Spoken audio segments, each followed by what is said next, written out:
चित्रकूट में हम रात्रि के एकांत में भ्रमण करते थे, मंदाकिनी के किनारे, क्योंकि जब सब सोते हैं तब योगी जागता है।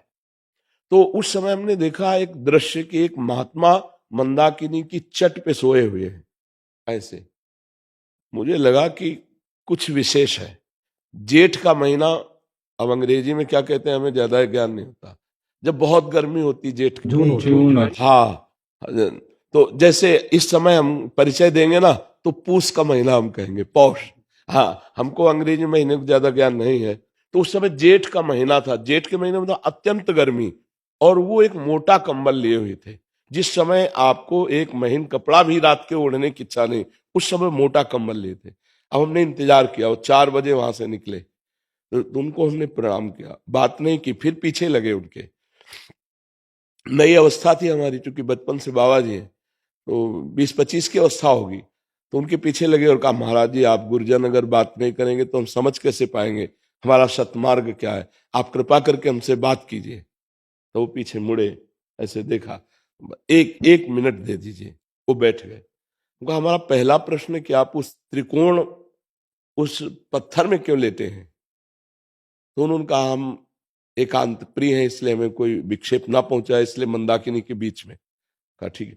इस समय गर्मी का समय, आपने मोटा कंबल क्यों ओढ़ रखा है? बोले 12 महीने का अभ्यास, केवल कंबल, ना कोई लंगोटी, ना कोई अचला, ना कोई वस्त्र, एक कंबल बस ऐसे। बोले 12 महीने का अभ्यास, इसलिए मैं इसे 12 महीना ऐसे। वो महाराज जी कोई एक बात हमको ऐसी बता दीजिए जो हमारे जीवन में उपयोगी हो। तो उन्होंने कहा, यदि इन मंत्रों को अपवित्र दशा में या अनाधिकारी के द्वारा उच्चारण किया जाए तो वो काम और क्रोध को बढ़ाने वाले बन जाते हैं। और वो चले गए थे। वो हम कई बार सत्संग में बता चुके हैं। हाँ, तो मेरी प्रार्थना है कि ये जो मंत्र है, जैसे मृत्युंजय है, पंचाक्षरी है, द्वादशाक्षर है, इनका कीर्तन न करवाया जाए, नाम का कीर्तन कराया जाए और भगवत चरित्रों का गायन कराया जाए, तो निश्चित परम मंगल होगा। इन मंत्रों का मानसिक जाप करा सकते हैं अगर बंदी करना चाहें तो उनको गुरु प्रदत्त होने पर। गुरु प्रदत्त। हाँ, पहले आप मंत्र प्राप्त कीजिए किसी महापुरुष से, और फिर अधिकारी देखकर देइए, फिर जब करवाइए तो लाभ प्राप्त हो जाएगा। पर ऐसे मंत्रों का अनुष्ठान करने से वो लाभ नहीं प्राप्त होगा जो मंत्रों का प्रभाव है। तो इसलिए हमें लगता है मंत्रों का कीर्तन न हो, बहुत लाभ नाम से मिल जाएगा। जो मंत्र से मिलना है वो नाम से मिल जाएगा। राम राम, हरि हरि, कृष्ण कृष्ण, राधा राधा, जो नाम प्रिय हो। वैसे सब नाम अगर कीर्तन करवावे तो जो राम नाम जपने वाले, जो कृष्ण नाम प्रिय, जो राधा नाम, तो सबको आनंद प्राप्त हो। थोड़ी देर थोड़ी देर थोड़ी देर ऐसे नाम कीर्तन करवाए, क्योंकि हमको उनको दुलार के द्वारा आकर्षित करना है। रोष में तो जेल ही आए हैं। आप चाहे जितनी पिटाई करो, जो रुद्र स्वभाव के होते हैं वो शासन में आने।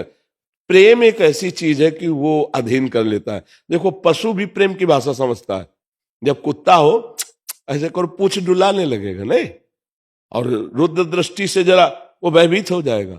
छोटा बच्चा है, पुचकारने लगो, किलकारी लेने लगे, तो दुष्ट पुरुष भी प्रेम की भाषा जानता है। अगर आप प्रेम से उनको, उनके मंगल के लिए नाम कीर्तन और सत उपदेश और सत शास्त्र, हमें लगता है 5-10 मिनट आप खुद बैठकर अगर कृपा करके सबको बैठाल करके, जैसे भागवत है, गीता जी है, इसके विषय में खुद अपने अनुसार बोले, सुन, क्योंकि अर्थ लिखा होता है ना, तो बहुत ज्यादा लाभ मिलेगा। और जब हम रोज सुनते हैं तो हमारा स्वभाव बदल जाता है। एक भृंगी नाम का कीड़ा होता है, वो दूसरे जाति के कीड़े को लाता है और मिट्टी का घरौंदा ऐसे बना के उसमें पैक करता है। फिर वो 2 काम करता है। पहले डंक मारता है तो पूरी एकाग्रता उसकी तरफ होती, फिर भन ऐसे करता रहता है, बिना शरीर छोड़े वो भृंगी बन जाता है। तो कैदी क्यों नहीं भगवान के भक्त बन सकते? कैदी क्यों नहीं सुधार कर सकते? ये तो हमने देखा, ये तो हमें बड़ी प्रसन्नता हुई। एक नई चीज दिखाई। मथुरा के जेलर साहब आए और हाँ, उन्होंने जब वीडियो दिया था, लोग डाला भी है, वो बैठ के ऐसे राधा नाम गा रहे और सब, तो मुझे चरण छूने का मन हुआ। प्रगट में तो हम चरण नहीं छुए जेलर साहब के, पर अंदर से हमारा मन हुआ कि धन्य है आपका जीवन, जो आप इतने अपवित्र स्वभाव वालों से भगवान नाम की पूरा तन्मय होके करते हैं बंदी, बिल्कुल उसमें ऐसा भाव आ जाता है वीडियो में देख के जैसे आश्रम हो वो। हाँ, ले बिल्कुल ठीक है, वीडियो में उपलब्ध। हाँ, आप दे देना, जिससे और लोग भी और जेलर भी अपने कैदियों को ऐसा सौभाग्य प्रदान करें